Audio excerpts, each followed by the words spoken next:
negative impacts of any hurricane, but of course the region, we know that we are susceptible to these disruptions. So as a matter of fact, I believe it was Saturday, I was home, reposed on my bed, and I felt the bed doing a little dance. Of course, when that happened, you're actually tense and you wait to see what's happening. And then after a short while, it stopped.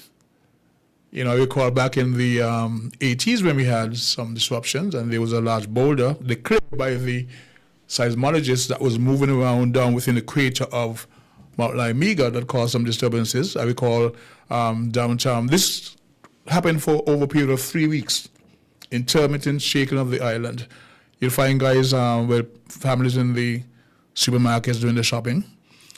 And then the building would start to shake, the items would fall from the shelves, and people would run up the street, you know what I mean, and calling Jesus and God and everything else, and those in the banks also. So we're reminded that we're still very much fortunate. I think I have undertaken that the last major eruption of Mount Laimiga is over 1,800 years ago, and we keep our fingers crossed. So while we wait the arrival of our guest, and before we open the lines, I'd like to throw out what I call a bit of food for thought. Okay? In 1984, Dr. Leroy Callis, a.k.a. the Black Stalin, gave us a song entitled Ism Schism. This was a take on the U.S. invasion of Grenada in 1983 after the implosion of the New Jewel movement of Maurice Bishop, which came to power in 1979. Bishop himself was assassinated by so-called Marxist leftist hardliners in his own party, who were thought to be more socialist leaning than Bishop intended. The fact is that Bishop were forced to turn to Cuba for assistance after being rejected by Canada, England, and the US on the excuse that he had overthrown a legally elected government. So Bishop was assassinated, and chaos ensued while the Cubans were on the ground building the Point Salinas airport. President Reagan then sent in a so-called rescue mission on the pretext that he was protecting the American students at the University in Grenada at the time. In fact, it was all about stopping the spread of perceived socialism or communism through the Caribbean. So that's when the Black Stalin warned us in song, and I quote, "Better stay away from them ism. All them ism is a schism. You must have a nuclear weapon just to hold on to your schism." So whether it's capitalism, socialism, communism, Marxism, Venezuela has oil and is claimed to practice socialism, but they don't have any nuclear weapons. Iran has oil, and whatever the fundamentalism they practice, they have no known nuclear weaponry. Trinidad and Guyana have oil, but no nuclear weapons. But America, having made an example of Venezuela, and as we have since learned, stationed X amount of battleships in the Caribbean waters with a fractured CARICOM and no nuclear weapon, to deem ourselves or to defend ourselves against the right by might of an oil-hungry predator. How is this food for thought? Now, at the end of the program last week, last college was here, Kalanja, sorry, and we were talking about the region, black people needing to unite, and we touched on the issue of communism because I was making a point when Gregory called to speak about Jesus and his practices, his beliefs, etc., and we always welcome the contribution from that young man. I opine that maybe Jesus was a communist because he fed the public, he preached, more, let's get along, let's work together, etc., etc. And there was a call from a respected gentleman, Mr. Blake, former teacher Blake, and he insisted that we didn't do enough to inform the people about the pros and cons of communism. And, shortly after the program ended, he attempted to reach me by phone, but normally when I'm in the studio, I put my phone on silent, so I missed his call. So, Mr. Blake, there was no disrespect intended. I would like very much, if you can, to engage in the same topic about communism. You were saying that you asked a question, if I know that in Cuba, persons can have this, they can have that, etc. And to some extent, I am aware of that. I spent, I think, a month in Cuba some 12 years ago, and I was dealing with a very, very wonderful people. Wonderful people. But there was that marked sense of paranoia. You're trying to befriend them, you're trying to offer them things, and they're saying no, no, no, because they're so kind. And you feel guilty. And you try to reach out to them, and they're saying no, no, because they don't know if you're a plant. They don't know who you are. So until they can trust you, no, very polite, are very proud people. And even before going there, I was saying to myself, or my opinion was, Castro, I got your point. You've made your point. But let the people enjoy the same freedoms that I, in St. Kitts Nevis, enjoy. Right? One of the things I asked Mr. Blake last week about the causation, because we see these things happen, and because of the propaganda that's fed to us, before we do our own research, we don't look at the causations as to why this country will take a certain route, etc. Now, by now, everybody should know that the Cuban Revolution was sparked by the fact that, was it Batista? I think it was Batista, who was the leader of Cuba at the time, and he allowed Cuba to be turned into a playground of exploitation by the Americans. And the young revolutionary doctor did not like that, and he gathered, people protested. We had protests here where we didn't like what the leaders of the country were doing. It's a person's right to feel enraged and protest against what they deem to be, seem to be injustice. And so they did. And one of the policies they employed was kicking out the Americans and the interests, similar to what the Haitians did. Now, if you were to draw the comparisons in the Haitian Revolution and that of the Cubans, right? Russia was able to come to the aid of Cuba and has since then been there to assist them. Haiti don't have that privilege. There's nobody standing with Haiti. So when Americans went into Haiti and took the gold out of the banks and took it to the U.S. to say they're protecting it for the Haitians, they can't live with Cuba. We're looking at about 65 years of trade embargoes, blockades, and sanctions against a people who decided that we will not tolerate, well, the government led, we will not tolerate our country being used as a footstool of exploitation. And so we recall the 1960-something, it was President Kennedy in office, and Russia, it was said, was about to install missiles in Cuba, just 90 miles off the coast of Cuba, of Miami, and Kennedy said no. And he forced President Khrushchev, the then leader of Russia, to turn the ships back. If not, it would be like another major escalation within the region.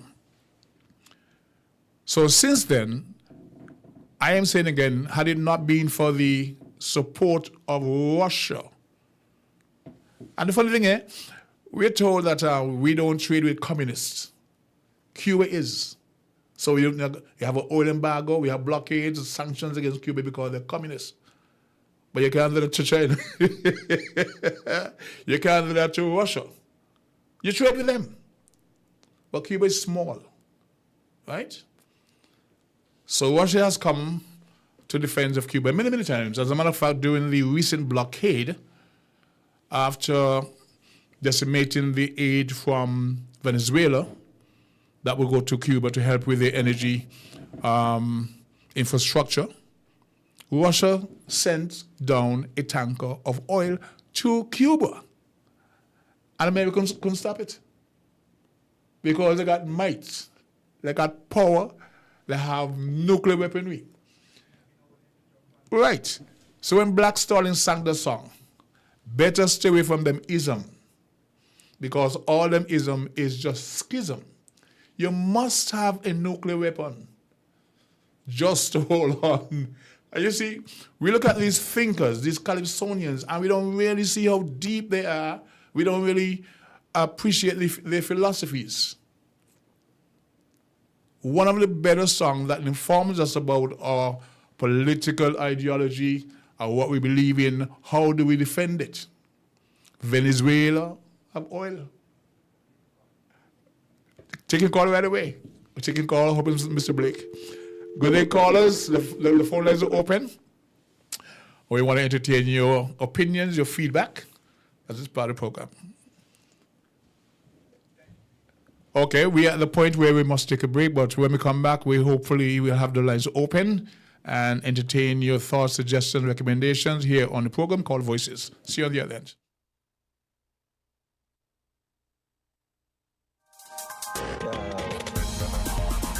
We're different. We're 98.9. 98.9. Win FM. More than 42 million cars from 19 different car companies are being recalled for faulty airbag inflators. Repairs are fast, easy, and free. The problem isn't with the airbag, it's with the airbag inflator. Because the inflator can rupture, shooting shrapnel through the airbag, which can cause serious injury or even death. Don't risk it, fix it. Please contact TDC Automotive Division to find out if your Toyota vehicle is affected by the Takata airbag recall. Visit or call us at 465-2511 in St. Kitts or 469-5430 in Nevis.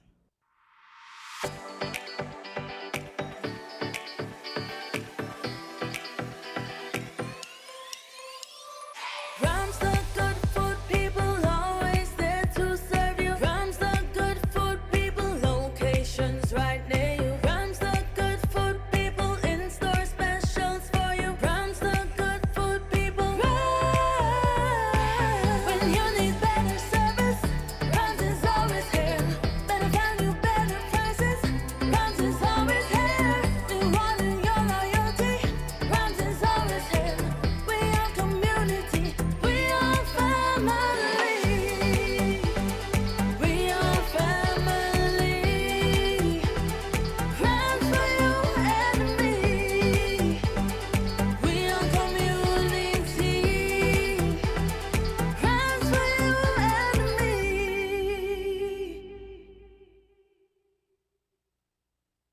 Heritage matters to me.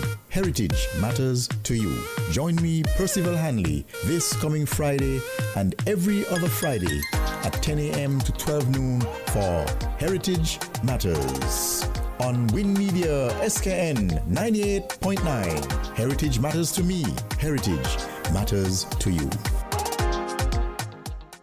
Unlock the secrets to a healthier you. Join Dr. Natalie Osborne every Tuesday at 8:30 a.m. on WinFM 98.9 for Weekly Dose. During this 30-minute health discussion, we aim to educate and empower our listeners on the prevention of diseases, early diagnosis, and timely intervention. Don't miss out on this informative health talk where we teach you to live your best life. Weekly Dose, Tuesdays on WinFM 98.9.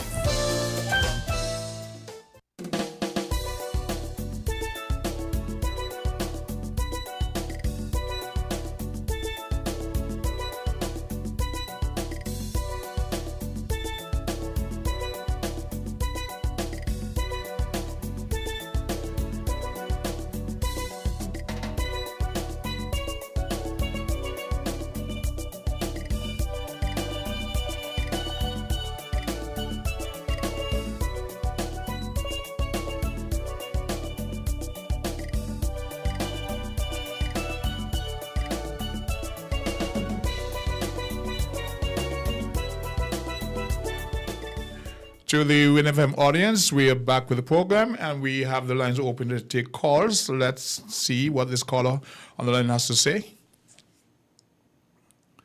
Good day, sir. Welcome to the program. How are you doing?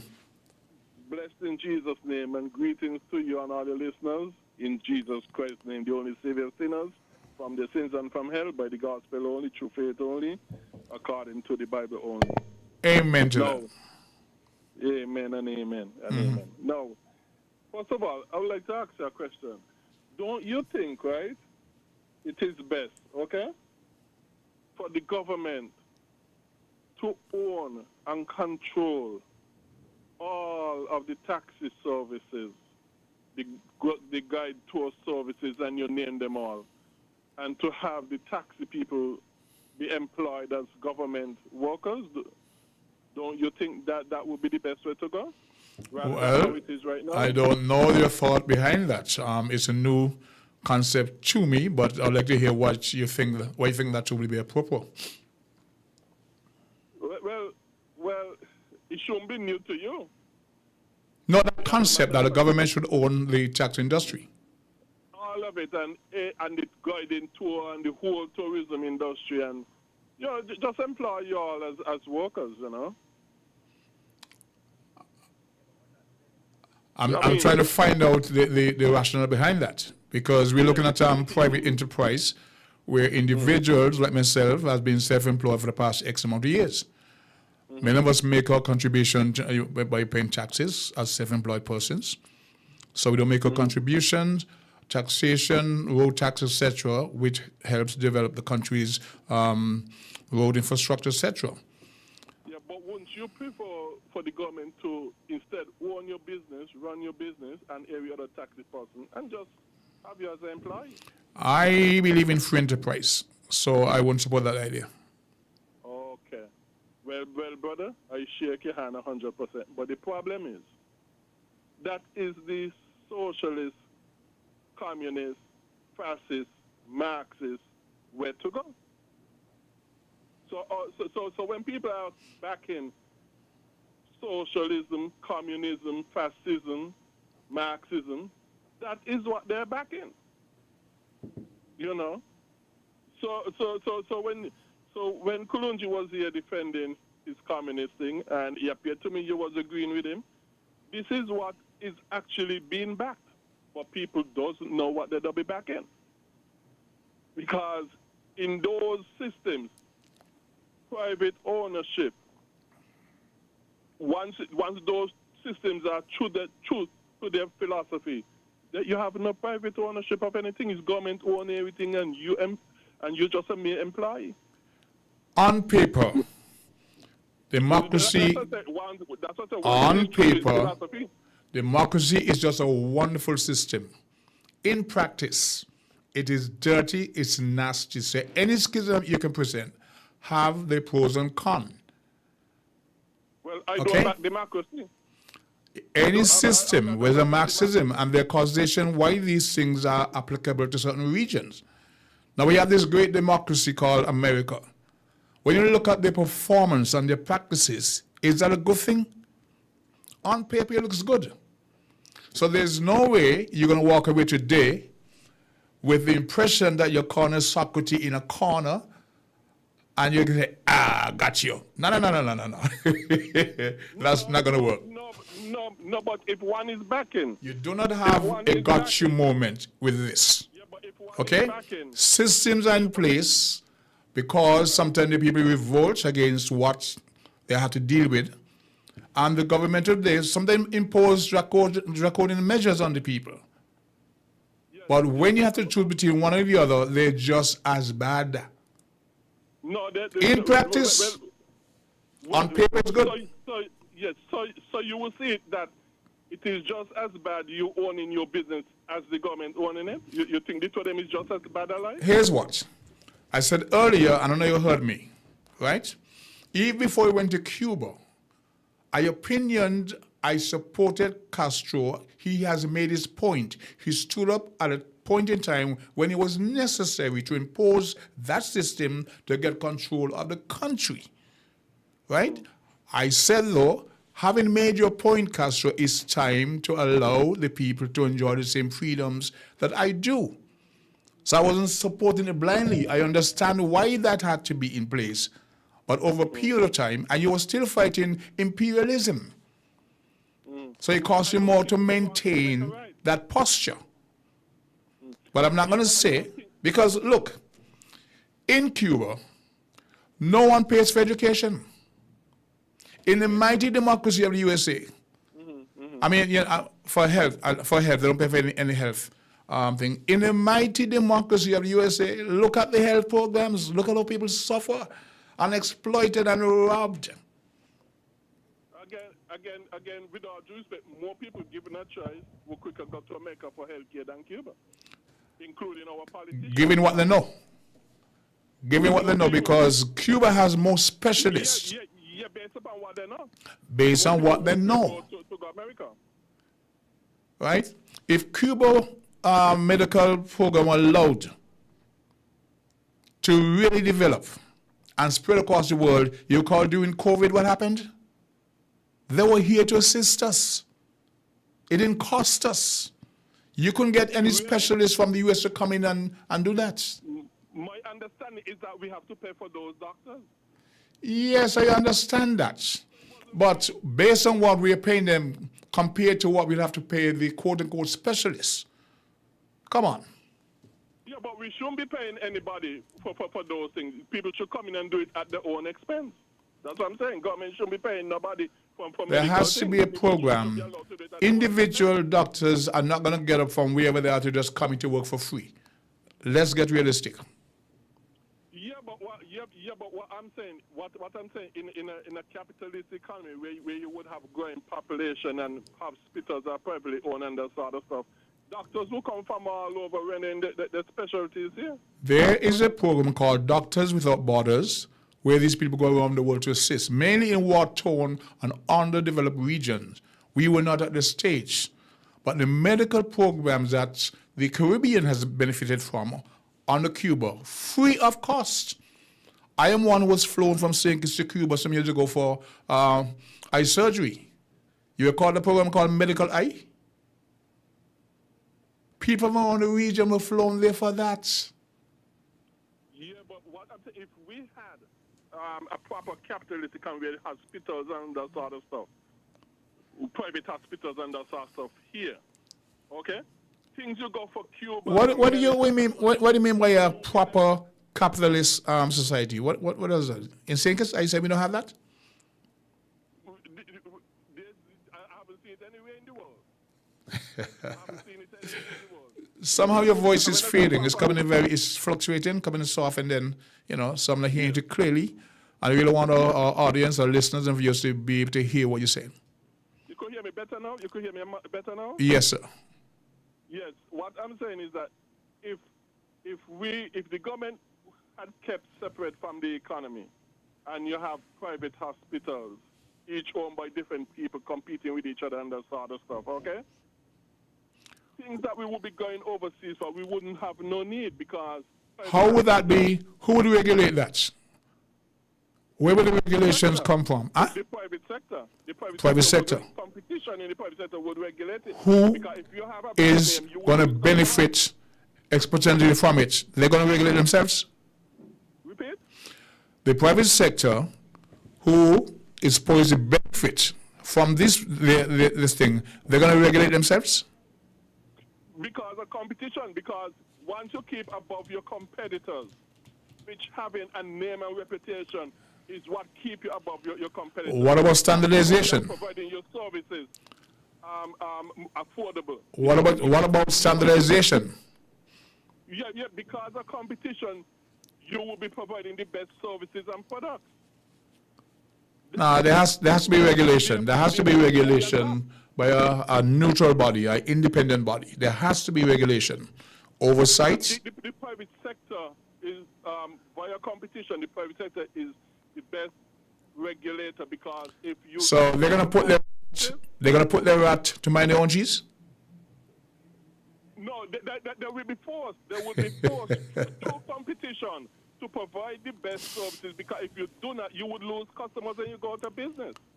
So through competition, you will be forced to have a good name and a good reputation because if you do not, unlike today, You have any caller? go out of business. Hello? I was asking if you have any callers. I don't want to give a person monopoly. Okay, not in a moment. So, accidentally. And here's what happened. The person I thought said would be coming was a mistake on my part. It was actually Rusty Libert, and he called in on the WhatsApp number.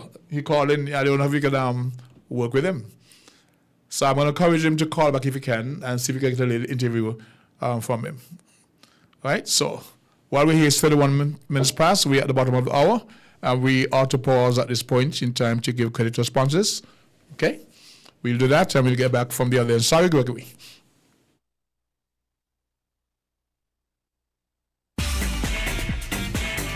Found the sound 98.9. What are you doing?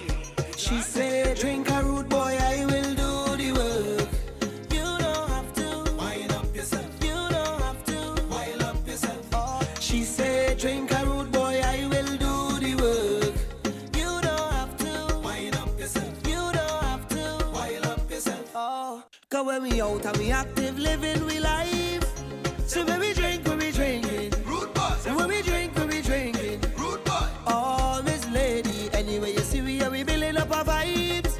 So when we drink, we be drinking. Rude boy. So when we drink, we be drinking. Rude boy. Why? More than 42 million cars from 19 different car companies are being recalled for faulty airbag inflators.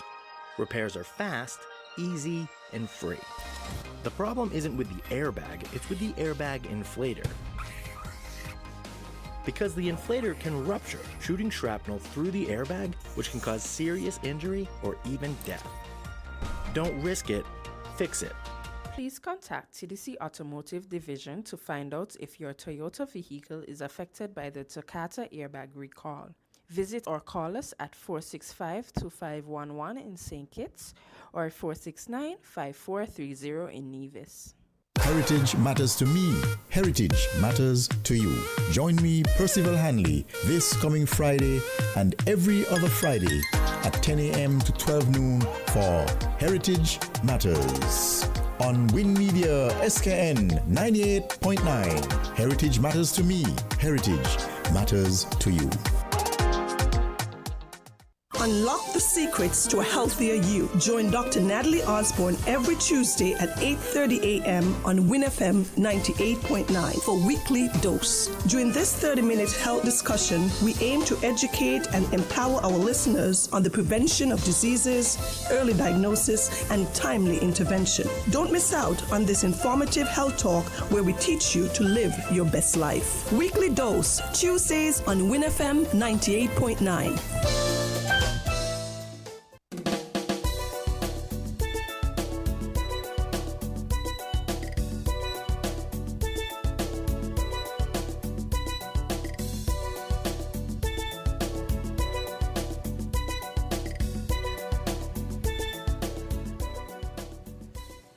Welcome back to the winnfm family and, of course, Voices fan base. As we say good morning to Miss Warner up there at the Warner One Stop, laundromat, and other things. I know you're a fan of the program because you stopped me a few weeks ago and asked me, what happened to you? You stopped doing voices? We're back. I want to say good morning also to Bag of Sugar up there in the New York area as we wait a call from Mr. Wasselebel. Okay, good day, caller. You're live on Voices. Good day, caller. You're live on Voices. Okay. We try once again. Good day, caller. You're live on Voices. Are you there? Okay. 662-0989, 465-0989. Those are local numbers. We're back to the phone lines. Good day, caller. Yes. Hello. Yes, you're live. Yes. Yes, I'm here. Good morning, Mr. Socrates. To you, sir. Good morning. 662-0989, 465-0989. Feedback. Are you there? Can you hear me? Yep. Okay. Go right ahead.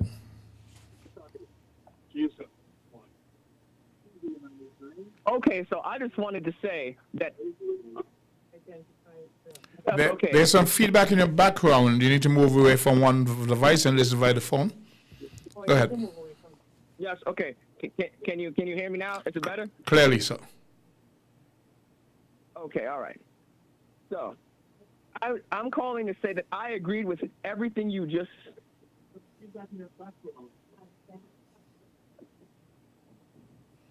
Yes. Okay, I just moved to my living room. Can you hear me now? I can hear. Let's start again. Okay, so you asking for my name? No. You were saying that you agree, and then I agree with everything you were saying when it comes to Cuba and when it comes to basically what Castro was doing during Cuba at that time. The only thing I would say is that I genuinely wanted to say that basically the reason, from what I've seen with history and with studying basically, is that the reason that Cuba wasn't as a free press or it didn't have as much democracy at that time was because they were under threat of American imperialism, and because the country pretty much was like under, like I said, trade embargo, and they clearly had so much bad press being spouted against them that Castro couldn't really allow a free press at that time. Understood. Now, I'm not saying that was a good thing. I'm just saying that when the reality of the situation is you have the most powerful nation that is pretty much putting propaganda out there against you, you really can't have a free press in a country like that during that time period. Now, I can even see why to this day there are some Cubans who still go, nah, look at America, because they literally still put the embargo on the country to this day, and the country is failing directly because of America. And can you tell me how many assassination attempts were made against Castro's life? Of course, 100 and something, actually. No. Way short. You're way short. 638. Yes, there we go. That's the exact number, if we're being honest. Yes. 638 assassination attempt on Fidel Castro. The infiltration, the destabilization of the country is still affecting them. And they took that model to Venezuela to destabilize the economy and turn the people against the government. Of course, and not just Venezuela, every other country, specifically like Chile, for example, or what they've done with, like, say, any other country, like for Burkina Faso, right? Because I don't know if you've mentioned this on your radio station, but Burkina Faso, when it had Thomas Sankara, which was like a revolta before that, basically, he pretty much installed communism, and it was literally an American agent they sent in the country to destabilize it that literally brought Burkina Faso down, but it still functions to this day. They did the same in Nkrumah in Ghana. Yes. Okay, same thing. Again, I agree completely. So, like, let me ask you then. I'm curious, what's your stance on communism versus capitalism? I go to the causation. I'm a student of history, I think, and that gunboat policy, that big stick policy that they use to beat people into submission. And then there's a World Bank and the IMF that controls your development. You or any country in the region cannot have aid from the IMF or the World Bank unless you have a family planning unit in the country. It's a condition of having a family planning unit to control your population. Of course. It's another form of genocide. Yes. So when we send out these conventions, we don't know our leaders are coerced into accepting these modalities that doesn't work for us. As a citizen, I can voice my opinion. You asked me directly my stance on capitalism and communism. I said earlier, yes. Castro, having made his point, I thought it was time for him to let the people of his country enjoy the same freedoms that I enjoy. Okay. I understood what he said, but I appreciate the freedoms I enjoy, and I would like the people of Cuba to be able to have those same privileges. Okay, but can you see why he couldn't do it at that time, though? Causation. I said, I know, I understood. Exactly. I totally understood it. Yes, exactly. That's all I'm saying. No, we completely agree. Like, I just want to make it clear. I agree with everything you just stated. That's why I just wanted to ask you your direct stance on, like, communism versus capitalism, because my direct stance is I think communism is a much better system than capitalism, but that's also a different type of question, because then you might say, well, what type of communism do you believe in? Because there's different versions of communism. There's Marxist-Leninist communism. There's Stalinism, which was in Russia. Yes. Well, this is the thing. What happened? No, you. No, yes, I'm saying, right? And basically, I agree with, like, the Marxist-Leninist version of communism, because I genuinely believe that that is the best version of it, although, like I said, there's different versions. And I also wanted to say, if there was any country that I think we should model a government after, I do agree with the way the Cuban government, with the exception of, like I said, the freedom of press and stuff like that and civil liberties, that I think the Cuban government is a perfect model. That and China, although here's the thing, right? So I wanted to ask you your stance on China, too. I know I'm asking you a lot of questions, but it's just... That's okay. It's good. It's okay. We appreciate the interaction. I agree with everything you just said, but I also wanted to know, because, like, we can agree, though, right, that communism in China isn't fully just communism, because we would agree, right, that it has a communist government, but it's not a fully communist system, right? That's correct. Exactly. And we can agree that it's a mixture of a little bit, not too much, but a little bit of capitalism mixed in with communism. Here's what you may know. China has 100-year policy to be dominance. In the U.S. system, they change their president every 4 to 8 years.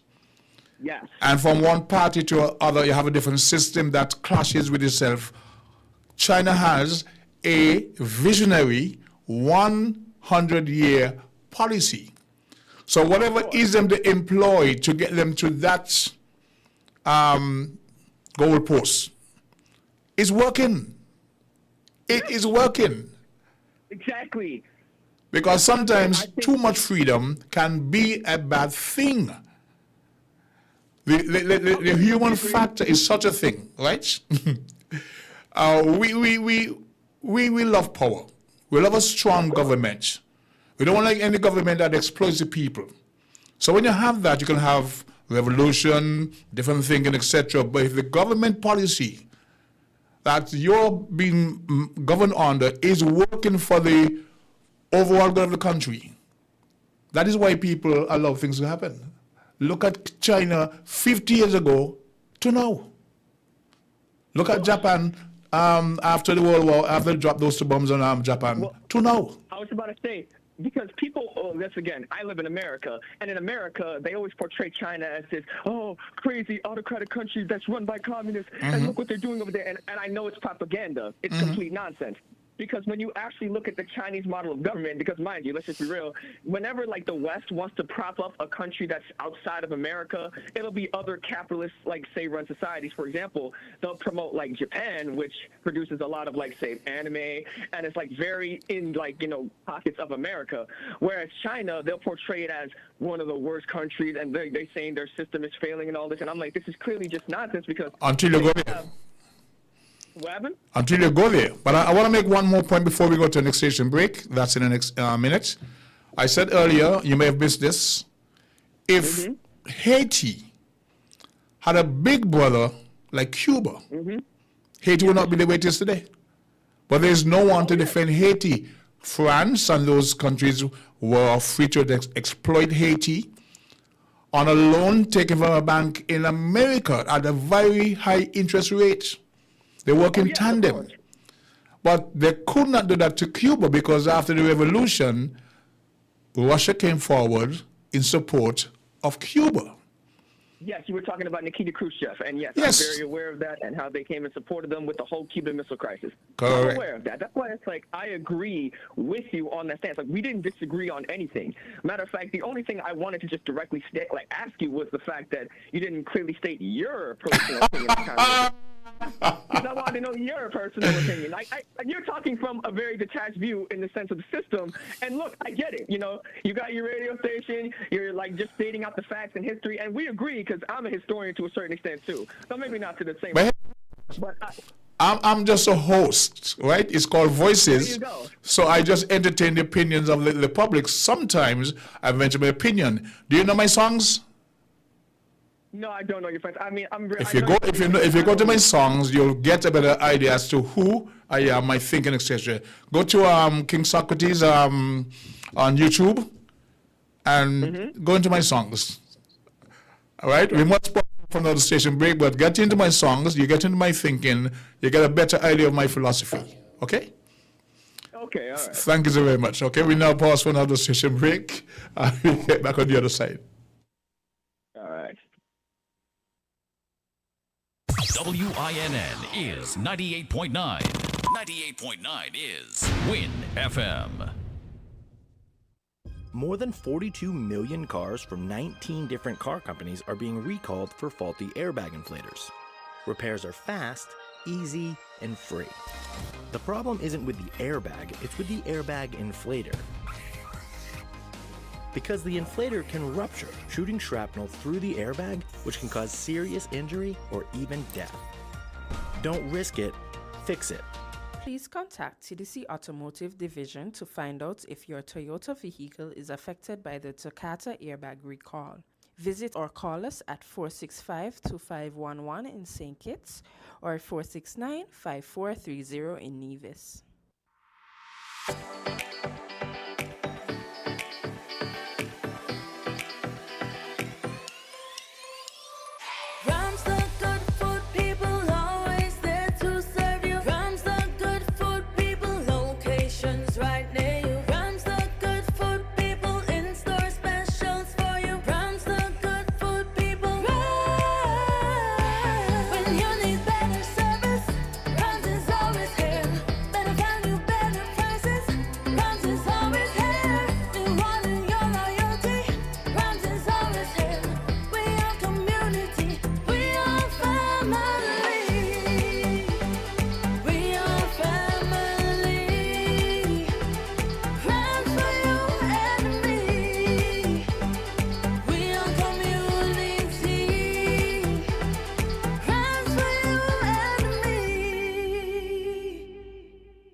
Heritage matters to me.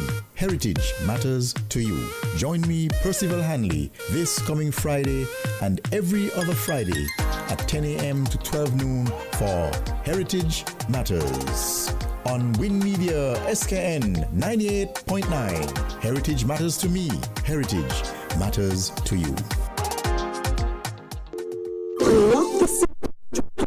You join Dr. Natalie Osborne every Tuesday at 8:30 a.m. on WinFM 98.9 for Weekly Dose. During this 30-minute health discussion, we aim to educate and empower our listeners on the prevention of diseases, early diagnosis, and timely intervention. Don't miss out on this informative health talk where we teach you to live your best life. Weekly Dose, Tuesdays on WinFM 98.9.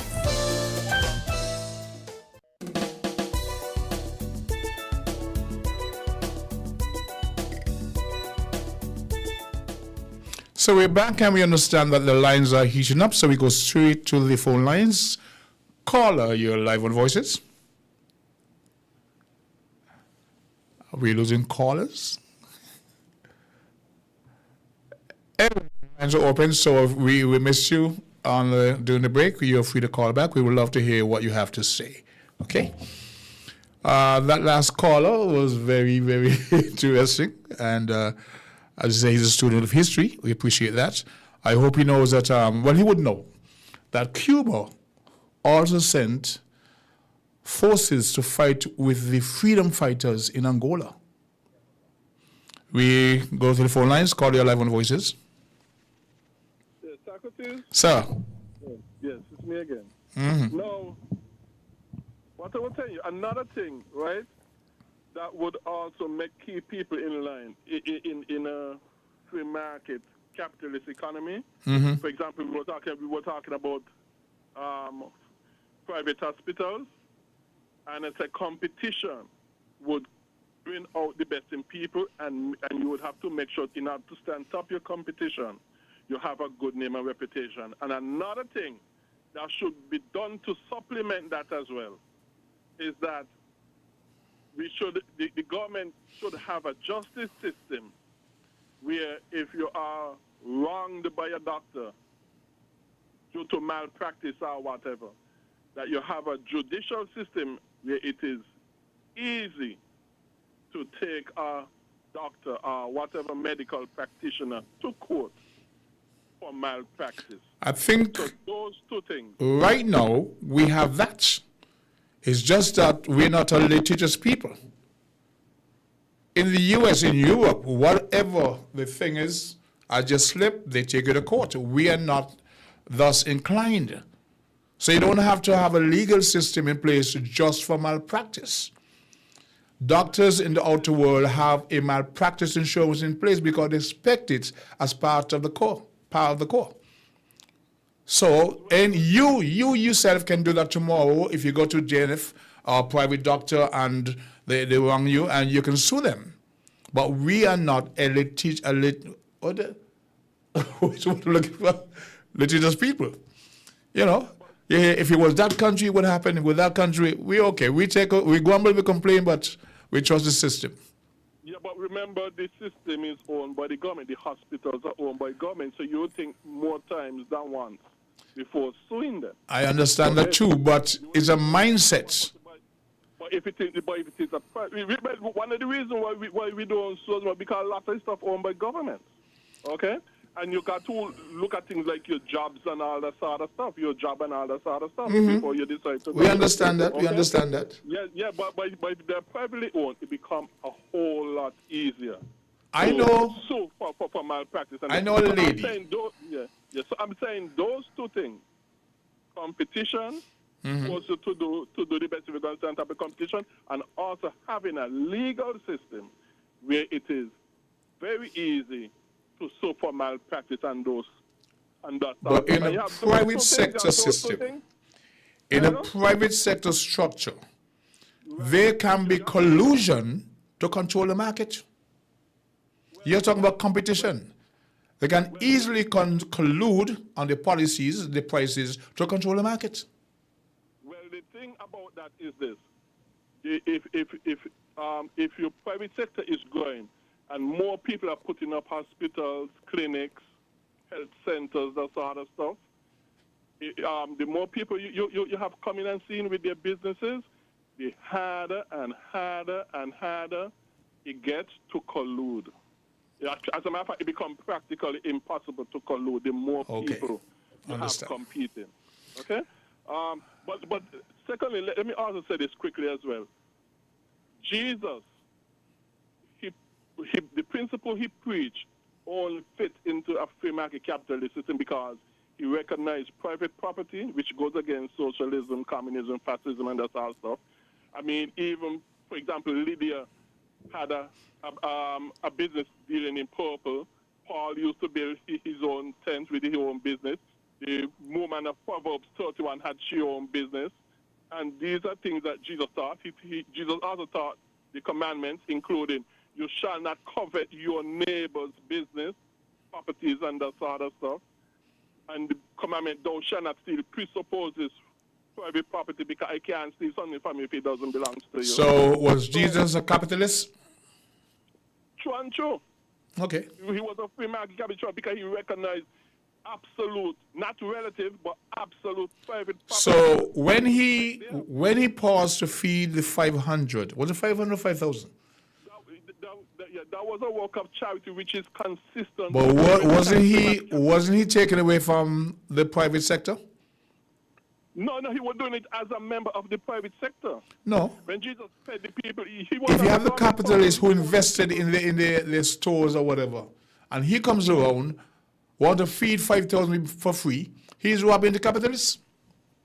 No. You know, in capitalism, you have freedom of. In free market capital, you have freedom of choice. You could have charity. That's one thing capitalism allows for and pushes. Gregory, works of charity.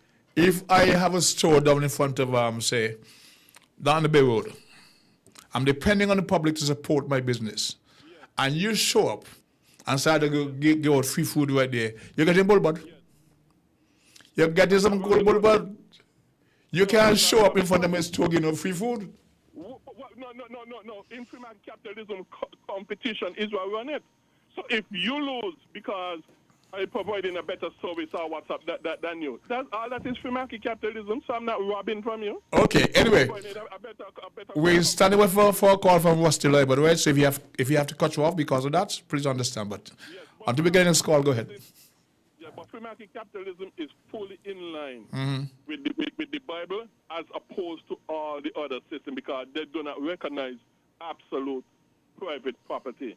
They do not, only the Bible recognizes that, and absolute private property is contrary to socialism, Marxism, fascism, communism, you name them. Private property. I think I know your answer to this question, right? Of all these churches and different denominations who keep putting up churches all over the place in competition with each other, is that what Jesus would want? If that is what I would want? Is that what Jesus would want? Or the endless churches with his magnificent edifices, I need to drink some water, being pop up here and there, competing for the collection, this and that. Is that what Jesus would want? No, once they are preaching the true gospel, they are not competing with each other. Once they are preaching the true gospel. They're saying to you... Because we are doing the same work of God. Okay. So I may have a different label than you. Right, so they're saying to you, from the pulpit, that Jesus can come any day now. So why the mega $1 million buildings, which you're raping from your congregation to build this mega stuff and guys can come in any day now? What's going on with that? What's going on with that? Yeah. Well, they're preaching just because can come in, but yet they're building mega buildings. That's what I'm saying. Yes. If you're coming tomorrow, why do you need these mega buildings, for which you're demanding that the congregation pay for all this furniture, give you the time to go to courts to get the furniture, and Jesus coming tomorrow? Yes. Well, if you are pressuring your people, to give you money to build a mega building, that is wrong, and Jesus does not want that. Once you are pressuring your people. But if Jesus put it in the heart, as he did with Israel when they were building the tabernacle and the temple, if Jesus put it in the heart to give to the church, that the church is able to build a mega building, then Nothing is wrong The with congregants it. are sent on a guilt trip. Repeat? The congregation are sent on a guilt trip. That is bad. That is anti-biblical because the Bible says when you give, you should give freely and you should give without compulsion. So therefore, nobody's supposed to put you So on. these are now No. private sector entities. Who controls and regulates that? Who control and regulate that? Yeah. No, It's you not- are free. You are free to leave that organization or not. Once they do not have a gun to your head, you are free whether you want to stay there or not. I have a very special friend in the US called a bag of sugar. She loves you. She loves when you're on because she learns from you. I will speak about your dedication and your position. Huh? Give her my regards. All right. Her name is Rosemary. And if she listen, have my regard, miss. Whoever you are, God bless you and God be with you always. Okay. I think she'll love your blessing. Okay? We got Thank you, Socrates. Thank you so very much. We're at the top of the hour, and we now pause to give credit to our sponsors. We'll be back shortly after 11 o'clock. We're 10:59. Mr. Major in charge, take it away, please.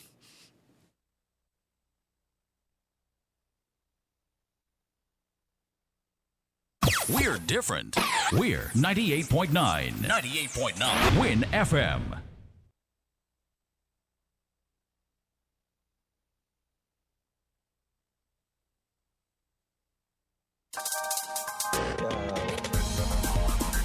We're different.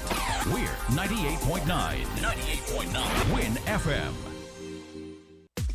Come, build with us at Hostels Building and Nevis Centers. We don't just sell materials, we help you build your dreams. Whether it's a new home, a renovation, or a DIY project, we're here to make it happen. That's why we say, build with us. From foundation to finish, come to our stores where we have the best in building materials, hardware, tools, paints, expert advice, and more. Whatever you need, you can count on us. So if you're ready to get started, build with us. With Hostels Building and Nevis Centers, you're not just building a structure, you're building a future. Let us help you create something amazing. Dream with us, plan with us, grow with us, build with us. Come build with us at Hostels Building and Nevis Centers today. Build with us at Hostels.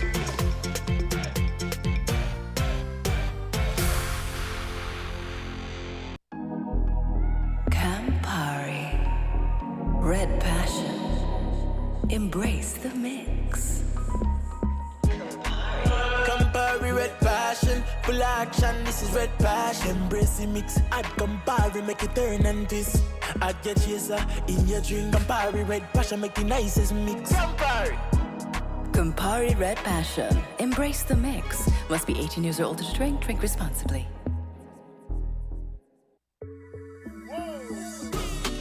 It's in the feeling in our we talk. It's in the meaning in our spot. It is the thing that sets us apart. Who we are. Cause the rhythm of life keeps pumping. Together going strong. No matter what, we keep things flowing. Before we will go all in. Our hands up in the sky. Celebrating. Come let your rhythm flow. Come, build with us at Hostels Building and Nevis Centers. We don't just sell materials, we help you build your dreams. Whether it's a new home, a renovation, or a DIY project, we're here to make it happen. That's why we say, build with us. From foundation to finish, come to our stores where we have the best in building materials, hardware, tools, paints, expert advice, and more. Whatever you need, you can count on us. So if you're ready to get started, build with us. With Hostels Building and Nevis Centers, you're not just building a structure, you're building a future. Let us help you create something amazing. Dream with us, plan with us, grow with us, build with us. Come build with us at Hostels Building and Nevis Centers today. Build with us at Hostels.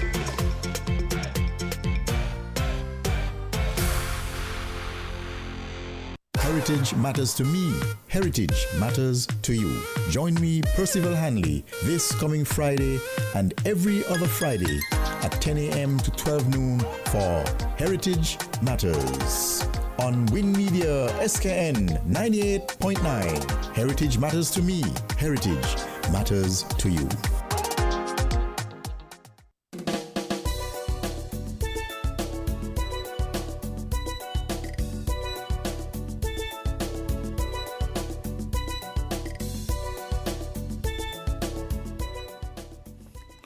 Oh, welcome back, and welcome back to all of our viewers and listeners around the world.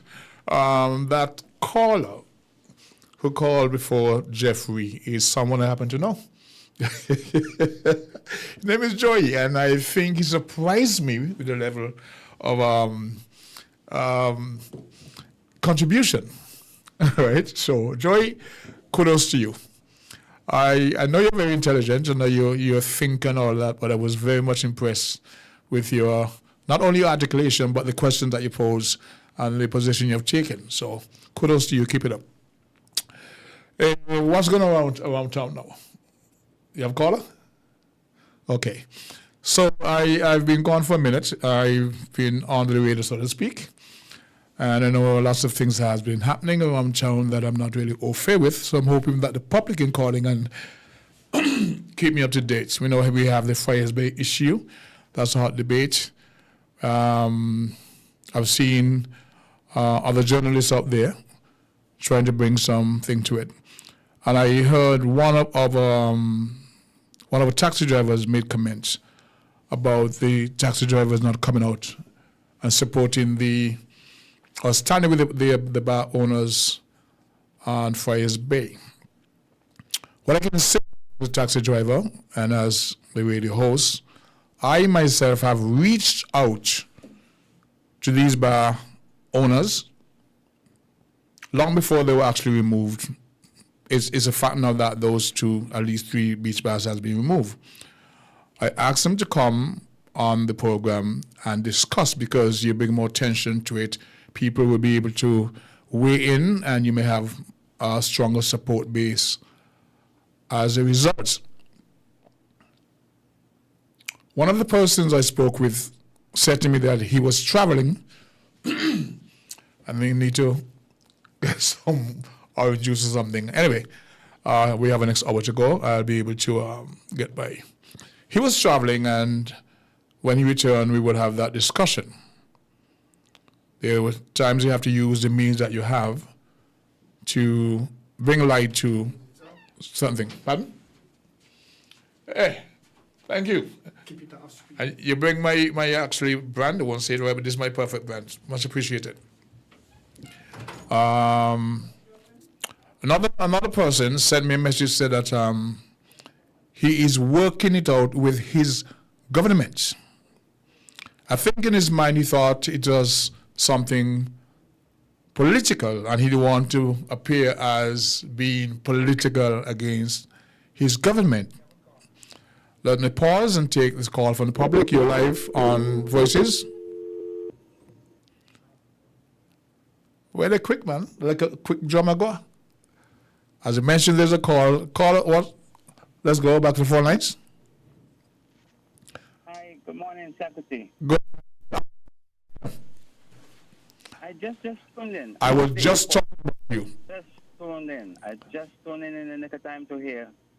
I was just talking. We're talking to Africa. Africa has been out there giving support to the challenges the beach bar owners are facing. Very vocal, very visible. And I was saying, a taxi driver, so now you know it's you, your opinion that you were disappointed that more taxi drivers did not come out and protest. I listen to you, because not every argument you have to jump on. But I'm saying now, I offer them this platform to come and air their grievance, speak to the public, present their case, etc. Because you can reach a much wider platform that way. One gentleman told me that he was traveling, and upon his return, he would find me. That didn't happen. The other person sent me a message. Pardon? That was a missed opportunity on behalf of the beach owners, the bar owners, to have come and let the general public know. Mm-hmm. But at this moment, the King, at this present moment, the decision has been made, and they are supposed to be relocated. I think 1 or 2 of them might be ending up going to Cockleshell Bay. I saw, while going there a couple of days ago, I saw where the platform where the Casablanca hotel was to be. As a matter of fact, about 2 weeks ago, I saw some interaction there. So I thought maybe that something was happening independent of that. So you may be right. Yes, so be that as it may, this is where we are today. And certain aesthetics, certain ambience, certain things that we hold dear to us to enhance our product, some would be lost. We hope some would be, we can gain some. That was a very rustic experience. People love that. There at in Friars Bay, very rustic, very off the charts. The King. Yes, that sir. Cannot be replicated. That is a hard one to be replicated anywhere in the Caribbean. You know. I believe you. This is a talk similar to how on Timothy Hill is a talk. I look forward to see when I come to St. Kitts. I want to go to Timothy Hill. Mm-hmm. I want to go to Shipwreck. You know what I mean? These are things that cannot be replicated, you know. And I will add, and to broaden this conversation, our Caribbean coastal beach areas, our coastline on the Caribbean Sea, it is all being taken up, and such as what we had, I think Nevis has more sprawling areas to enhance a beach. St. Kitts, Nevis, and Anguilla. St. Kitts has less. Nevis has more, better beaches. Don't mention Anguilla. And the King. Yes.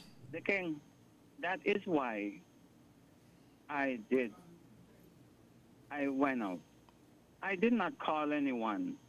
I kind of knew about a week prior. I did not even know that they had a little flyer circulating. Mm-hmm. On the behalf of the beach bar owners. It wasn't fully organized, to get it. That is why inviting them coming to the public, more people would have known. But I don't operate the King like I'm going to a party and I'm inviting friends and foes. I go on my own volition, Yep.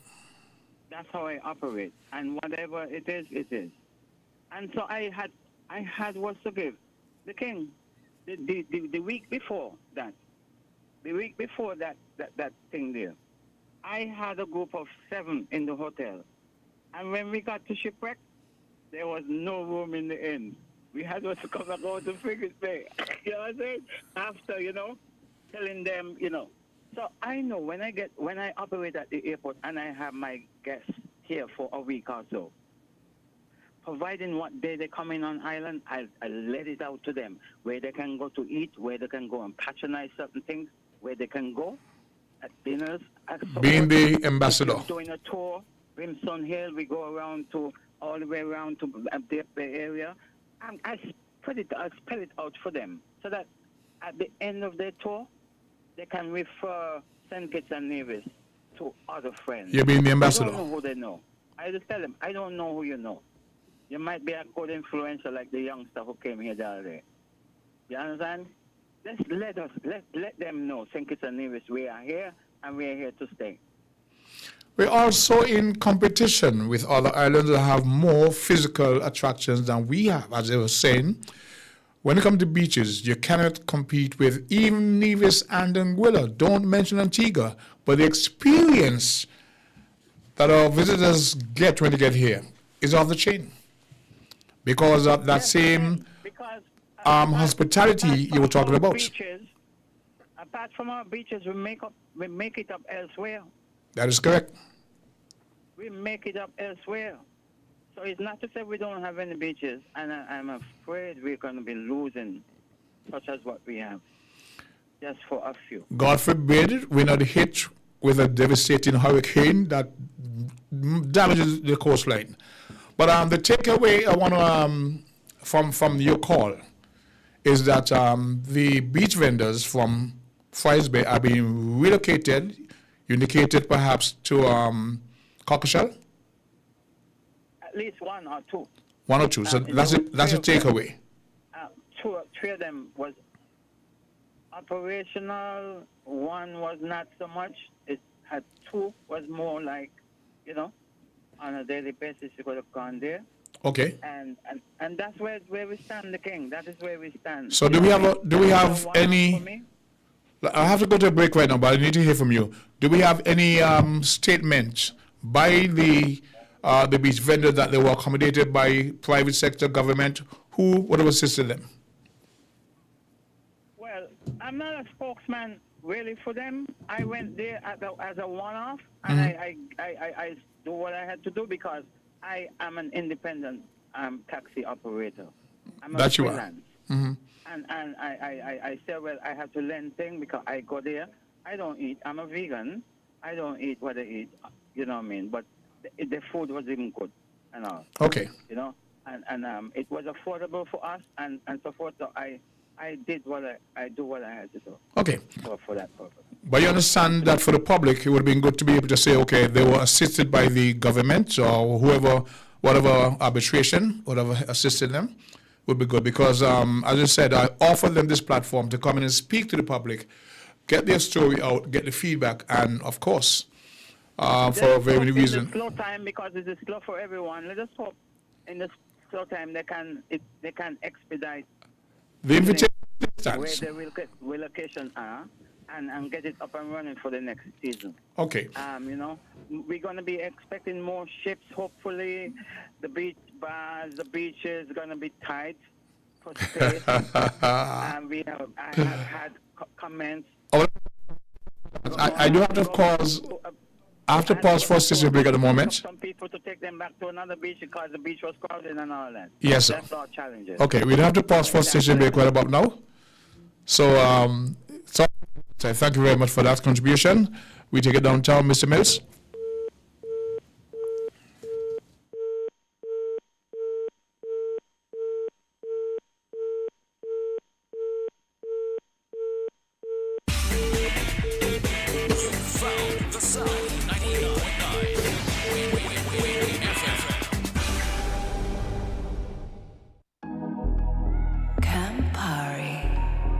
Red passion. Embrace the mix. Campari, red passion. Full action, this is red passion. Embrace the mix. Add Campari, make it turn and twist. Add your chaser in your drink. Campari, red passion, make the nicest mix. Campari. Campari Red Passion. Embrace the mix. Must be 18 years or older to drink. Drink responsibly. Come, build with us at Hostels Building and Nevis Centers. We don't just sell materials, we help you build your dreams. Whether it's a new home, a renovation, or a DIY project, we're here to make it happen. That's why we say, build with us. From foundation to finish, come to our stores where we have the best in building materials, hardware, tools, paints, expert advice, and more. Whatever you need, you can count on us. So if you're ready to get started, build with us. With Hostels Building and Nevis Centers, you're not just building a structure, you're building a future. Let us help you create something amazing. Dream with us, plan with us, grow with us, build with us. Come build with us at Hostels Building and Nevis Centers today. Build with us at Hostels.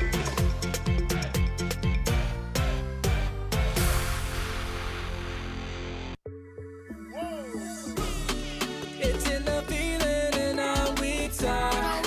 It's in the meaning in our spot. It is the thing that sets us apart. Who we are. 'Cause the rhythm of life keeps bumping. Together going strong. No matter what, we keep things flowing. Before we will go all in. Our hands up in the sky. Celebrate and come let your rhythm flow. Heritage matters to me. Heritage matters to you. Join me, Percival Hanley, this coming Friday and every other Friday at 10 a.m. to 12 noon for Heritage Matters on Win Media SKN 98.9. Heritage matters to me. Heritage matters to you.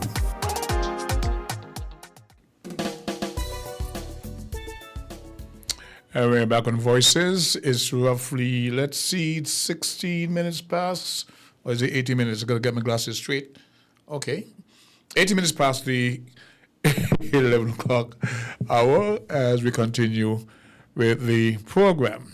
The last caller we were discussing, one of the points he was trying to make is that we're now setting up to do home porting for a couple of the cruise lines, and that would mean increased activity on the ground. One of the challenges we have, as it was pointed out, is our beaches, not enough.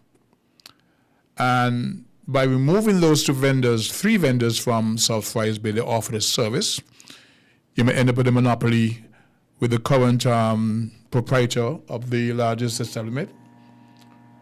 We have 4 beaches. Who are the 4? Yeah. Oh yes, that's not corrected. Yeah, there were 4, and they have been relocated. If they are all going to Cockershell, as you mentioned, that compounds the problem, because the days when we have tons of people on the ground, and as a dispatcher, dispensing work to the membership, and I get requests to go to Cockershell. And sometimes there's a question, is this beach, would it be crowded by now? And I say we have options, but they're crowded. To the point, I can't tell them no, because you may have a family or group on the beach and they will leave to come in. So they will, occupy their space. So I send them. And many times they return right away. There's no space for them. So between South Friars and Cockershell, they will be packed. We have Frigate Bay Beach, a lovely beach. And as I said to my guests, we have all the accommodations, all the amenities, but space. So what happens now to those locations that was on the beach that catered to our guests? What happens there? What happens there? The services. The service has to be in place, because if you all congregate at the western end, where you're charged for that service, and I have no problem against that. You had 4 other vendors up the beach who could have given that service, rather than having everybody go to Cockershell, because when they go over there, and the challenge with Cockershell, you only have 2 establishments with proper plumbing facilities at the extreme ends. In between, there are porta potties. One of the challenge for that is not that the government have not tried. We, the government, with the people, do not own the land. There was an attempt to put toilet facilities at Timothy Hill. And the hard truth is, we do not own the land. We do not own the land. Had it been the case, you would have found by now toilet facilities at that pinnacle, one of our main viewing points. So when I'm on a tour and I'm leaving Black Rocks, make sure I find the restroom. Or advise my guests, the next stop will be back at the ship or the hotel. So if you want to use the facilities here, you may do so, because I know when we get to Timothy Hill, and it's not going to happen. So it's not for lack of trying. It's not for lack. We do not own the land. So when people were saying the government should take the land from the people, and the government and Friars Bay, we never owned that land. That was private property. Dwyer Astafan is on record was saying he was upset, or was to that effect, to see that the government was investing so much, putting up a private road, a public road in a public property. So that road, which was at one point described as the road to nowhere, was able to open up that area for development. That was the thinking back then. We have the sugar industry, it's on the northern end of the island, the southeastern end. We'll use that to attract and build out the hotel infrastructure. One of the reasons that Casablanca left St. Kitts is not because, as I say, Billy Hobart took it to Anguilla. They wanted to own the beach exclusively.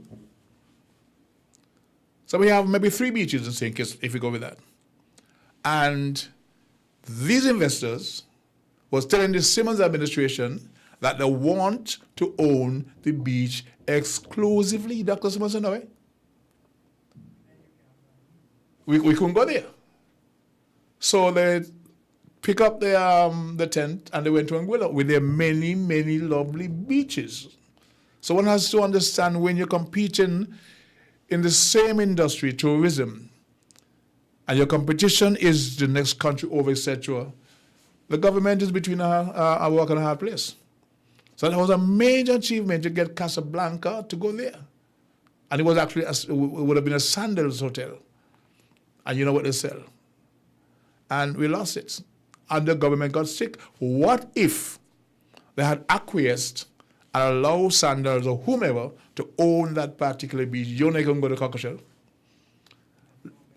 Look at the many vendors over the many years are making the money over there. Even the braid people and the doing the massage, had it been a Sandal, you could not go there. I was in Jamaica some years ago. At the Sandals, and they tell you, don't go in town, don't go here, don't go there, stay on the compound. I was on the compound and I saw a chap in a little boat about the size of this desk. And he was vending craft, trinkets, you know. And he came around because he couldn't go on the beach. So in his little boat, he came around and he's trying to make his living. And I was really pissed off, thinking about what our people have to go through to make a living in their own country. But he came around, he saw me, and he tried to sell me some, craft items. I don't want them. So I said to him, it's okay, sir. The man started to cuss me. Are you black people? Are you going to buy this, that, that, that? I'm thinking, I so empathize with his situation because far be it from me, I complained. Say I took offense. And I complained to him. They would run him from there. They would run the man from there. I vex that this man have to go to all that and this and that. And he comes around and he tries to sell me his, well, if I'm saying kids, I know caravan, so I don't want any. I didn't really want to buy it, so I said to him politely, no, sir. And the man started to cost me. But it's what our people have to go through. So in our limitations in terms of beaches, because as Charles sang some years ago, all we have is just seawater and sand. Seawater and sand. So the persons who say that the government should protect the vendors and this and that, I totally understand that. But there's a backstory behind that, which I offer them the chance to come on the radio and explain, because some people jump on boats and have no idea where the boat is going. We take it to the phone lines, call your live voices. Good. Talk to me. Yes. I want to touch on something different. Please. The IMF, right? They came out with a report on May the 7th, okay? I read it. Well, I know about it, sorry. Yes. Well, I read it. It's two things, two reports really. One is a summary and another one go more in depth. Well, I would like to read something, one or two things from the report, from the IMF. Enlighten us. Yes. The one that I'm going to read is two things that they put out, two pieces. One, the one that I'm most heavily relying on, it is called IMF Executive Board Conclusions 2026, Article 4, Consultation with St. Kitts and Nevis, and published May 7, 2026. And they said this. Economic growth slowed in 2025, but is expected to rebound to 2% year by year, year over year in 2026, and strengthen over the medium term. Now, they're saying the economy slowed in 2025. Okay? Yeah, I copy that. And they're saying, they expect it to rebound 2% in 2026, and strengthen the medium term. and strengthen over the medium term. Now, with all due respect, I don't really go so much on predictions, especially of this sort, because if my memory serves me correct, for years before, they were expecting an increase in economic activity in 2025. If once my memory serves me correct, and I think I'm correct. Okay. And yet, what we actually got was really a decrease for 2025 in economic activity and not an increase as there was predicted in the past. So I really don't go much on prediction. But we ought to know, what we do know is that we had a decrease in economic activity in 2025. Attributed to what? Well, if my memory serves me correct, because I just took out the main pieces of it. But I know they were talking about CBI experience, decline in revenue and that sort of stuff. Well, let me read the second thing, because that might partly answer the question. I think he partly answered the question. With citizen by investment, CBI revenue declining further, the overall fiscal deficit widened. The overall fiscal deficit widened to 11.7% of GDP in 2025. Contracted. So they had a decline in CBI revenue, which widened the fiscal deficit for 2025. Okay, I'll go on a little bit more. Public debt edged up closer to the 60% of GDP regional benchmark. So you had an increase in public debt. Then I'll go on. And government deposits decline further. Government got less money to make these deposits. Persistently, low CBI revenue are expected to keep deficits elevated in 2026. So I mean, the first quarter. Right, they didn't say first quarter, they said overall.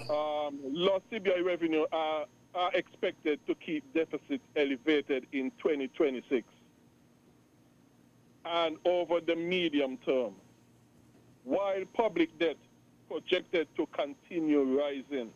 Now, this ain't good enough. This is not good. Debt sustainability is maintained by contingent liabilities from public banks, Social Security, the SSF, Social Security Fund, SSF, pose significant risk. So these 2 points that I'm just limiting myself here to. They're saying economic activity for 2025 declined, while public debt increased, government deposit decreased. Okay, I got you. But hear me the question. Yes. No, I don't say this to recap for the public. Okay.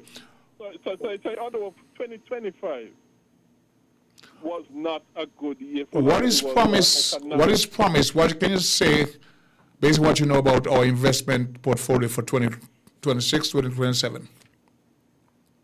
Yeah, 2026, they expect the public debt to continue rising. Right? Deficit continue to rise. What they say they expect. But at the same time, they say they expect a rebound 2% economic activities. Okay. Okay? But like I said, I really don't go on prediction, because I know they've been predicting X, and when the actual year came and passed, the opposite happened. Okay. Here's what. Every 15 minutes, we take a station break, and we're 2 minutes into that. So I'll discuss a bit more about that after we return from honoring sponsors. Yes. Okay? So 2025 was not a good year. Okay, thank you very much.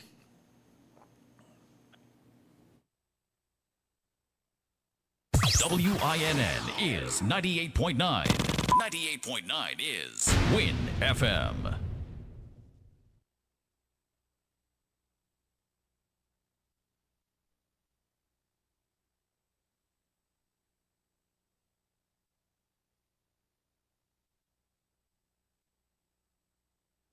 Okay. We're having some. Are we on?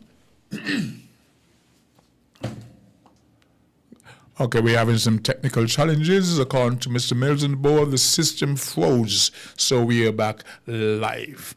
On the heel of Gregory's conversation, I'm driving west a few weeks ago, about roughly a week ago, and I saw a little activity across from the was and the Chinese building there, the thing there. I saw them digging up, and I said, "Hey, we're starting the hospital." So the next day I'm in the circus and Austin Coke is there. And however the conversation started, I said, "Well, this is the start." He said, "Wait." I said, "Man, I see them down there digging." He said, "Man, they're digging a pipe, digging a hole to put a pipe to go into the next village." I am so looking forward to see the start of this edifice, right? I understand now there is ongoing work at the BHS. So based on what Greg was saying, that the deficit is going to expand and this and that, I'm thinking about what do we have to show? What is there in the investment portfolio that indicates that the economy will grow by 2% in the face of the predicted deficit? And I don't know, I'm not an economist, but I'm thinking if the funding is secured for that, and you start to break down and people are getting work, etc., it's a major project, the hospital. All right? Caller, you're live. You just shut me up. You're live on Voices. Hi, King, I'm back. Yes, you're back. Picking back from what Greg. Good morning, Greg. Yes, please. IMF made the 7th. When IMF will give they sit down and do their own analysis about the growth of any economy, there would be projects in the pipeline. And once those projects don't come to fruition, and IMF come back and give their report, because it's an annual report, there is where the problem lies, because it's like that a particular project stagnation. It will overlap into another year, and then IMF will give their annual report again on a particular project or projects. And that is what we are experiencing. They had predicted, I don't quite know, probably 2024. They projected that the economy was going to grow 1.2%, maybe, less than 2%. The report in 2025 said what? They did project that, kind of really, probably. In review, because what Gregory said, that there was a decline in 2025. And you're saying now from 2024, they predicted a 1 point something increase. Yes, and because of nothing happened in terms of a certain project that was in the pipeline and to be rolled out, then it elapsed, it reneged. And so that when IMF will come in and do the annual report on an annual basis. So this is what we're hearing now on the June 7th report. Okay. You're the man in the street. Let me throw this at you, right? How do you think home porting will impact the economy of St. Kitts? Give me the various ways that it can. In a positive way, that is a good thing, because it's according to what I heard, is one of the largest ships, the Avia, which is the welcome. Right, another Avia. So, could this be one of the metrics that the IMF is referring to? No.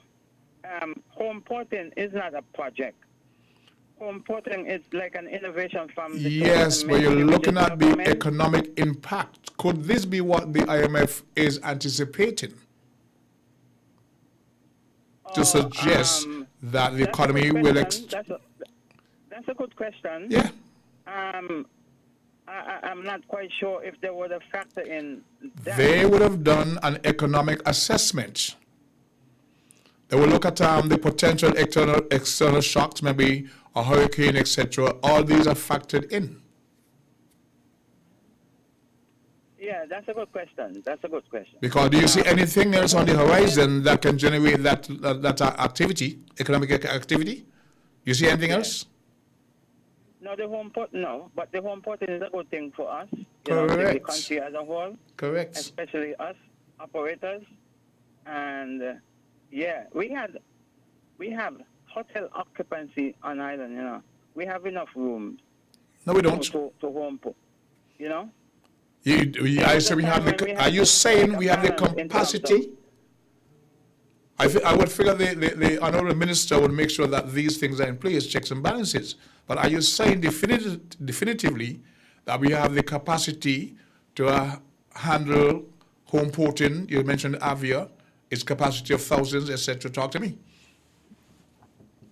Yes, I think that's a good sign. The hotels, because one of the fear, and to allay the fear, is that in this season, the off season, in this time where we are now, what we call gravel crop time, even apart from the cruise ship season, the hotels are at the low as well. So the home porting it in a certain time, we're able to bolster the numbers in the hotels and other facilities around here that we will able to accommodate persons going overnight for a day or two or whatever until the ship comes from one destination to ours for them to embark on that ship. There would be an embarkment and a disembarkment, we hope. People can coming in, but people can be flying out as well. Okay. So that's a good sign. Because I'm looking for. We need to see the local projects that, like for instance, when an administration not gotten in there yet, and they would have campaigned on certain promises, we would want to see projects like the 240-something, 50-something homes, the 2,000, how many numbers, homes that was projected and that fell through. That's a hard one because shelter is an impediment. Shelter, food, clothing, shelter. But shelter is paramount. And food. With those out of the window, with no food with no roof over your head and no food in your belly, the king. This is what the people want, first and foremost. So they don't want all eight. The dynamics and the politics in St. Kitts is changing rapidly. Of course. You are hearing independent persons that are coming up to the fore now. Mm-hmm. Even though it is to be encouraged, but even though independents don't do good. It was the Clinton when Ross Perot came in as an independent. Since that you don't really have independent. Ross Perot was a mental case. Ross Perot was a mental case. Maybe so. I'm talking individual. He had money to throw away. The king, I don't talk about personality. I talk about ideas. Yeah, but he had money to throw away. And don't talk about the personality of Ross Perot himself. I'm talking about another. The concept. Competing person or a competing entity towards the established ones, like how it used to be power and labor, and you have other people coming up now because they're seeing the need. Africa. To kind of. As you use that example. Who are sidelined. As you use that example in the U.S. with Perot as an independent, the money machinery, the mega billion money machinery that goes behind these two parties to maintain this status quo. If Ross Perot didn't have that kind of money, he would not venture. He would not venture. He had money to burn. Nobody independently working for government can realistically expect to break through. I'm not thinking on the individual and what he had and what he didn't have. I am talking about the two entities, and then there would be another entity, irrespective of Ross Perot he had and what he didn't have. I am saying other people's idea would be welcome. I'm getting at the local people who have announced that they want to do different. A doctor, probably down in number 4, and so forth. I am just talking about these persons. I don't know what they have. I don't know what title they hold. I'm just saying that people want other representation, and they will come and wanted to bring these representation to the fore, and people will listen to them. That's all I'm saying. Whether they decide to show their hats in the established wing of PAM and Labour, and then you have PLP now, then you have CCM and NRP Nevis. There's another division put their head, had our high sat in the ring over at Nevis. Yeah. So I'm just talking about the ideas of people and not the persons per se. I don't deal with personalities in St. Kitts. Long time I don't look at people. Cause we're gonna In St. Kitts, on the political platform, personality matters. And we're going to get old. And I'm going to be looking at that person as they mature in life. And I'm going to be looking at the infirmities in life and saying, oh, look how he or she got down old. I don't look at people like that. I look at a human being as a human being. I understand that. But I'm saying, in the political arena in St. Kitts and Nevis, personality matters. So if you say you don't look at personality, you're not being realistic. On the political platform in St. Kitts and Nevis, if you're coming in as an independent or whatever, personality, even pedigree matters. Am I correct? All of us have our own personalities. And if I'm going to look at a person just for one little minute personality, and I'm going to just overlook all that gigantic aspect of what he or she can bring to the fore, I don't deal with that. Okay. Because I have my own personality. I have my own shortcomings. But I think for the better that I could do, I think everyone is deserving of that. Okay. The better that they can do. At 11:45, my good friend Africa. At 11:45, we must once again break to honor our sponsors. Let's hope this time we can get him there. Do kudos.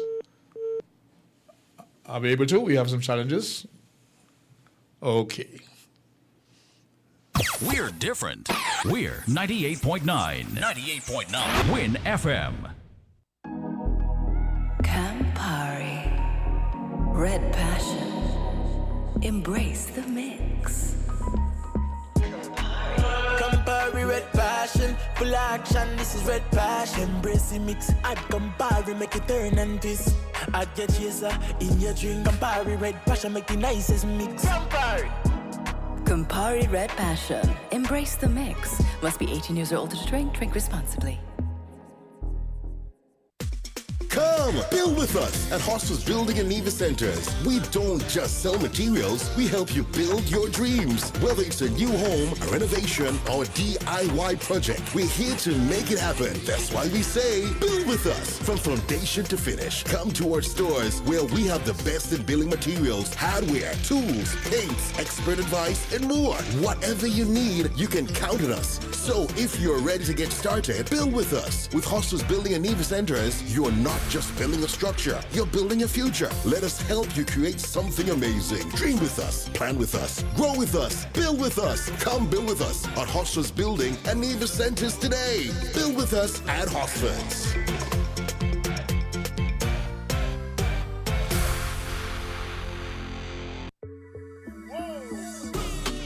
It's in the feeling in our we talk.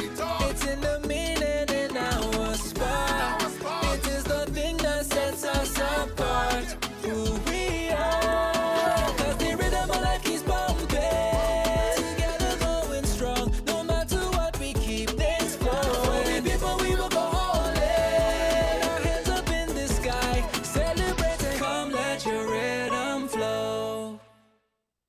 Building supplies, electrical supplies, furniture appliances, carpets and tiles. It's the company where you can get it all at TDC Home and Building Depot. From lawn and garden, the TVs and stereos, all at TDC Home and Building Depot. Come on down, get what you're looking for. It's all at TDC Home and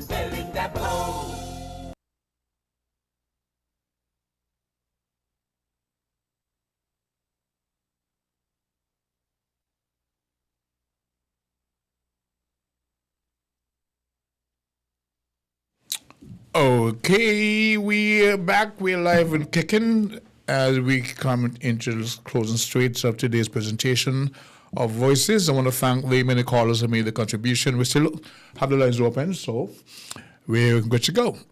We were talking about, what was the last call talking about?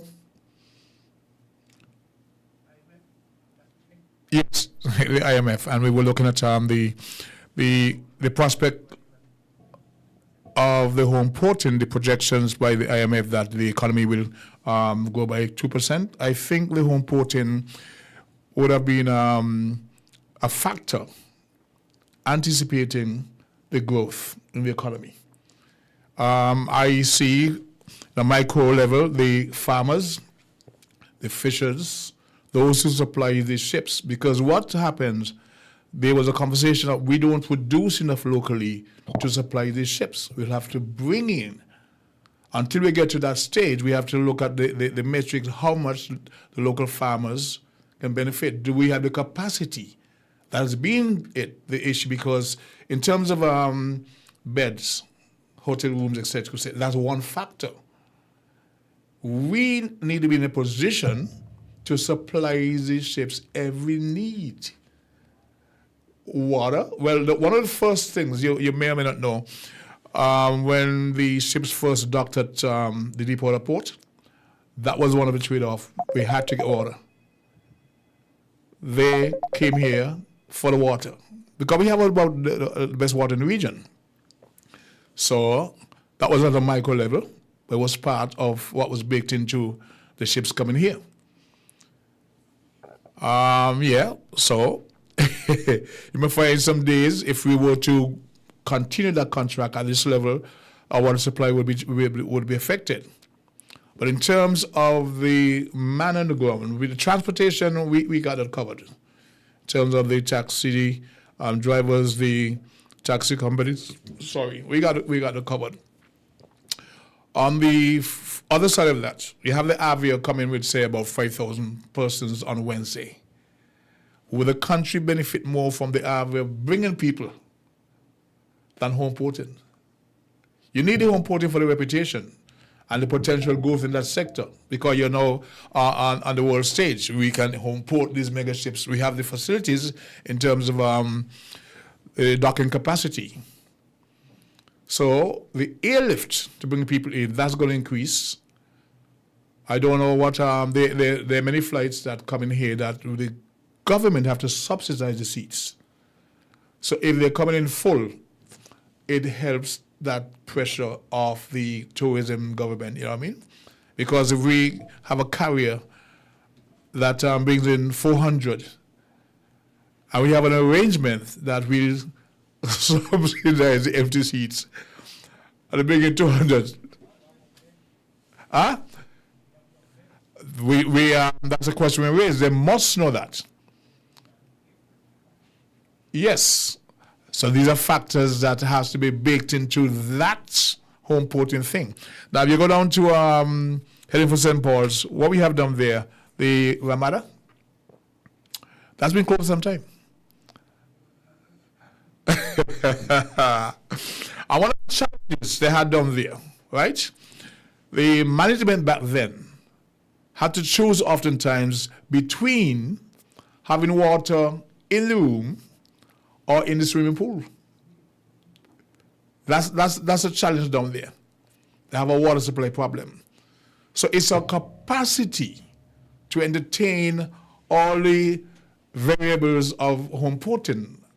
I'm a fan of the minister and the government and the country as a whole, but this is their thing. I'm only speculating, right?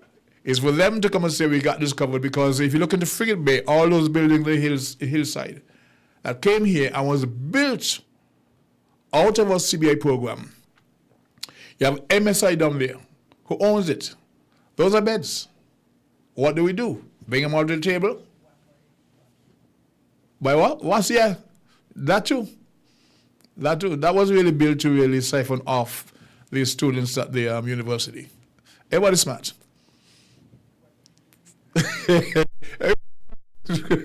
Right? So if we get all these players at the table, This is what we're dealing with. This is what we have. How can we accommodate each other? You don't tell the people that were mad they have to put in a desalination plant. They were told that. It's a huge property.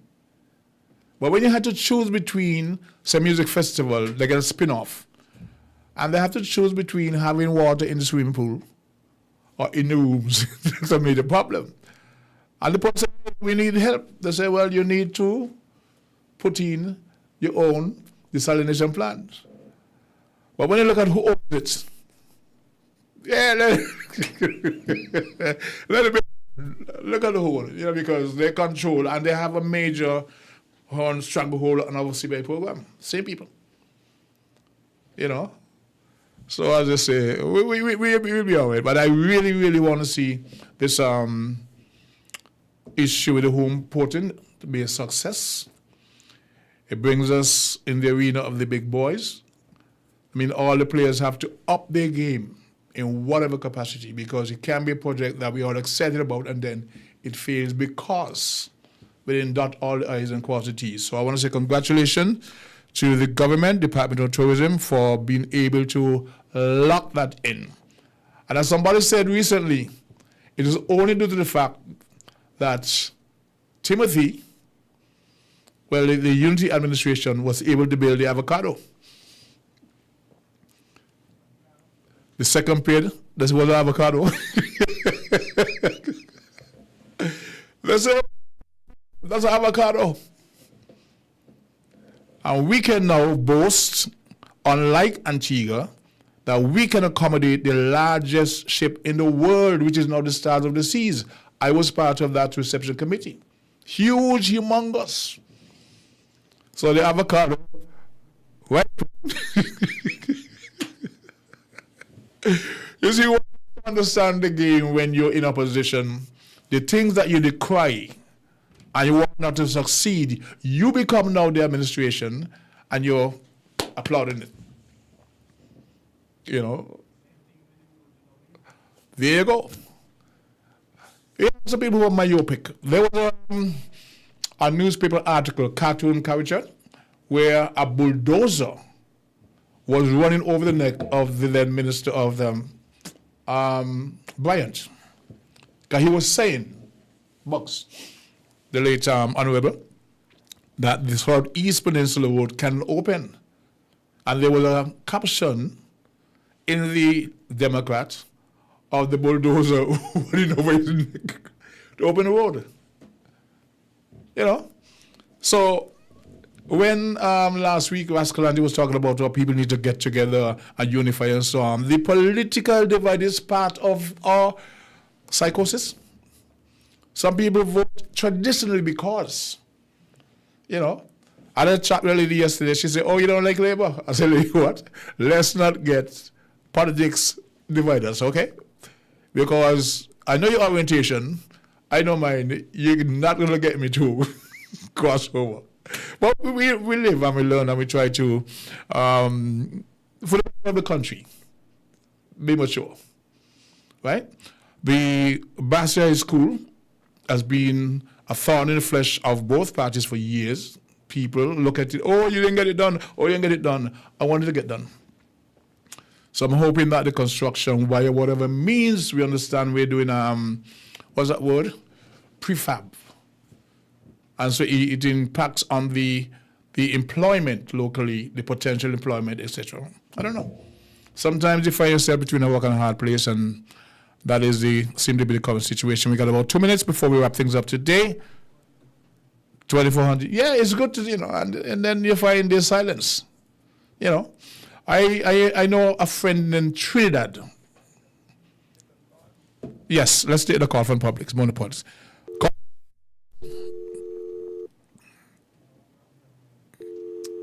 Okay.